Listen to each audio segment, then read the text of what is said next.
வணக்கம் மக்களே.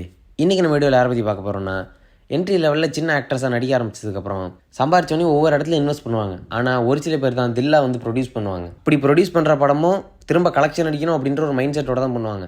ஆனால் நம்ம அக்கா அந்த மாதிரி ஒரு மைண்ட் செட் இல்லாமல் அப்ரைட் உமன் அப்படின்னு ஒரு புரட்சிகரமான டாக்குமெண்ட்ரிக்கு ப்ரொடியூசராக மாறுறாங்க. மேற்கொண்டு இவங்க வந்து ஓவர்லாட் அப்படின்ற படம் வந்து 2017 நடித்ததில் இவங்களுக்கு பல பேர் ஃபேன்ஸாக மாறிடுறாங்க. இவங்க தான் நம்ம மத்தியில்டே ஒலிவியே. சரி, நம்ம அக்காவுக்கு ஒரு லிஸ்ட்டை போட்டு விடுவோம் அப்படின்னு சொல்லி தான் இந்த வீடியோவோட நாங்கள் வந்திருக்கோம். நீங்கள் இப்போ தான் எங்கள் சேனலில் முதல் தடவை பார்க்குறீங்கன்னா, குளிர்காலத்தில் கை நடுங்கினா கூட எங்கள் சேனலுக்கு சப்ஸ்கிரைப் பட்டன் எவனும் தட்டி தெரிய மாட்டாங்க. நீங்கள் எல்லாச்சும் தட்டுங்க. சரி, டைம் வேஸ்ட் பண்ணாமல் வாங்க வீடியோக்குள்ளே போகலாம்.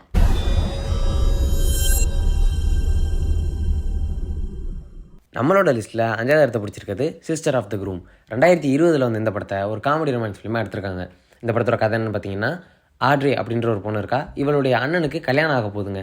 இது நல்ல விஷயம் தானே தம்பி அப்படின்னு நினச்சாலும், கல்யாணம் பண்ணிக்க போகிற பொண்ணை இந்த பிள்ளைக்கு பிடிக்காதுங்க. அண்ணன் தானே கல்யாணம் பண்ணிக்க போகிறான் அப்படின்னு நினச்சாலும், என்னதான் இருந்தாலும் அந்த நாத்தனார் அப்படின்ற உறவை நான் விட்டு கொடுக்க மாட்டேன் அப்படிங்கிறதுக்காக அதால் முடிஞ்ச சம்பவங்களை இந்த படத்தில் பண்ணுங்க. இந்த பொண்ணை ஸ்டார்டிங்லேருந்து பிடிக்காத காரணத்தினால இந்த கல்யாணத்தை எப்படியாச்சும் நிப்பாட்டி ஆகணும் அப்படின்ற ஒரு மைண்ட் செட்டில் பல லீலைகளை பண்ணும். அது எல்லாமே வந்து பயங்கரமாக இருக்கும் இந்த படத்தில். அண்ட் எண்ட் ஆஃப் த டே அண்ணனும் தங்கச்சியும் ஒருத்தரை எப்படி புரிஞ்சுக்கிறாங்க அப்படிங்கிறதும் இந்த படத்தில் ரொம்ப அற்புதமான விதத்தில் காட்டப்பட்டிருக்கும். முரட்டு காமெடியான படம். உங்கள் கேங்கில் யாருக்கும் கல்யாணம் ஆக போகுது அப்படின்னா அவங்களுக்கு இந்த படத்தை போட்டு காமிக்கலாம். நல்ல படம். இந்த படத்துக்கு நாங்கள் கொடுக்கக்கூடிய ரேட்டிங் 5.2. அடுத்தது நம்மளோட லிஸ்ட்டில் 4வது இடத்தை பிடிச்சிருக்குது த வெயிலிங். 2024 வந்து இந்த படத்தை வந்துட்டு ஒரு சைக்காலஜிக்கல் ஹாரர் த்ரில்லர் ஃபிலிமாக எடுத்திருக்காங்க. இந்த படத்தோட கதை என்னென்னு பார்த்தீங்கன்னா, ஒரு செட் ஆஃப் யங் பீப்புள்ஸ் இருக்காங்க. இவங்க எல்லாருக்கும் வந்துட்டு வித்தியாசமான ஒரு ஈவில் தாட்ஸ் வந்து வர ஆரம்பிக்குதுங்க. எஸ்பெஷலாக சொல்லணுன்னா, முதல்ல 2 பொண்ணுங்களுக்கு தான் அந்த தாட் வரும். என்ன மாதிரி தாட்டுனா, தங்களை சுற்றி யாரோ இருக்காங்க அப்படின்ற ஒரு தாட் ஒரு பொண்ணுக்கும், இன்னொரு பொண்ணுக்கு நம்ம சவிக்கப்பட்டிருக்கோம் அப்படின்ற தாட்டும் வந்துகிட்டு இருக்குங்க. இதை தொடர்ந்து இந்த பொண்ணுங்களோட பாய் ஃப்ரெண்டுக்கிட்டையும் இந்த மாதிரி பிரச்சனைகள் இருக்குது அப்படிங்கிறத சொல்ல அந்த பாய் ஃப்ரெண்டுகளும் இந்த மாதிரி வந்து பிரச்சனைகளை வந்து அவங்களும் ஃபேஸ் பண்ண ஆரம்பிப்பாங்க. ஸோ இந்த ஈவில்னஸ்க்கு பின்னாடி என்ன இருக்குது, பேயா பிசாசா அப்படின்ற மாதிரி நீங்கள் யோசிச்சுக்கிட்டு இருப்பீங்க. ஆனால் எதிர்பார்க்காத ஒரு விஷயத்த படத்தில் டேரக்டர் இந்த இடத்துல வச்சிருப்பாரு. ஸோ இந்த தரமான ஹாரர் படத்துக்கு நாங்கள் கொடுக்கக்கூடிய ரேட்டிங் 6.6. அடுத்ததாக நம்மளோட லிஸ்ட்டில் 3rd பிளேஸை பிடிச்சிருக்குது த மிஸ்ஃபார்ச்சூன்ஸ் ஆஃப் ஃப்ரான்சுவா ஜெயின். இந்த படத்தோட கதை என்னென்னு பார்த்தீங்கன்னா, சராசரியான எல்லா இந்திய ஆணுடைய கதை தான் இந்த படத்தோட ஹீரோடைய கதையும். ஹீரோ ஒரு பொண்ணை நினச்சி தன்னோட வாழ்க்கையில் செய்ய வேண்டிய விஷயங்கள்லாம் செய்யாமல் விடுவார்.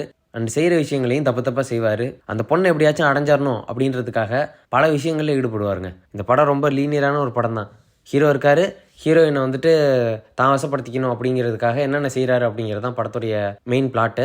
பட் இந்த சமயத்தில் நம்ம ஹீரோவும் வந்துட்டு நம்ம ஹீரோயினை நினச்சி ஒரு கற்பனை உலகத்தில் வாழ்ந்துட்டு இருப்பாரு. நம்ம ஹீரோயினும் அவங்களுக்குன்னு ஒரு கற்பனை உலகத்தை செட் பண்ணி அதில் வாழ்ந்துட்டு இருப்பாங்க. ஸோ 2 பேருமே எப்போ ரியாலிட்டிக்கு வராங்களோ அங்கே தான் அந்த படம் சூடு பிடிக்கும். சின்ன படம் தான், பட் தரமான படம். இந்த படத்துக்கு நாங்கள் கொடுக்கக்கூடிய ரேட்டிங் 6.8. அடுத்தது நம்மளோட லிஸ்ட்டில் 2nd பிளேஸை பிடிச்சிருக்குது ஓவர்லாட். 2018 வந்து இந்த படத்தை ஒரு ஹாரர் ஆக்ஷன் படமாக எடுத்திருக்காங்க. இந்த படத்தோட கதை என்னென்னு பார்த்தீங்கன்னா, World War II முடிய போகிற காலகட்டங்களில் அமெரிக்கன் பேராட்ரூப்பர்ஸ் எல்லாரும் என்ன பண்ணுறாங்க, ஜெர்மனோட ஒரு ரேடியோ டவரை அழிக்கிறதுக்காக போகிறாங்க. ஃப்ரான்ஸோடைய பார்டரில் இது வந்துட்டு பெர்லின் அண்ட் சுற்றி இருக்க ஒரு சில நாடுகளுக்கு வந்துட்டு ஒரு கம்யூனிகேஷன் டவர் அமைஞ்சிட்டு இருக்கு. ஸோ இந்த டவரை ஈஸியாக அழிச்சிட்டோன்னா ஈஸியாக எல்லா ட்ரூப்ஸையும் வந்துட்டு கொண்டுடலாம் அப்படின்ற ஒரு தாட்டில் அமெரிக்கா வந்து இந்த பிளானை பண்ணுறாங்க. பட் இந்த டவரை அழிக்கிறதுக்காக இவங்க கிட்ட போகும்போது தான், இது சாதாரணமான டவர் மட்டும் வச்சுருக்க இடம் கிடையாது, நாசிஸோடைய வார்பேஸும் இது கிடையாது, அதையும் தாண்டி திடுக்கணும் விஷயங்கள் இங்கே நடந்துக்கிட்டு இருக்கு அப்படிங்கிறத உணர்றாங்க. இது என்ன திடுக்கிடும் விஷயம் அப்படிங்கிறது என்னால் சொல்ல முடியாது. ஏன்னா அங்கே தான் படமே உங்களுக்கு சூடு பிடிக்கும். இது ஸ்பாய்லர் மாதிரி ஆகிடும் சொன்னேன்னா. ஸோ அது மட்டும் படத்தில் போய் பாருங்கள், இது நல்லாயிருக்கும். இந்த படத்துக்கு நாங்கள் கொடுக்கக்கூடிய ரேட்டிங் 6.9. அடுத்ததாக நம்மளோட லிஸ்ட்டில் 1st பிளேஸை பிடிச்சிருக்குது ஏ கால் டு ஸ்பை. 2019 வந்து இந்த படத்தை ஒரு வார் த்ரில்லர் ஃபிலிமாக எடுத்திருக்காங்க.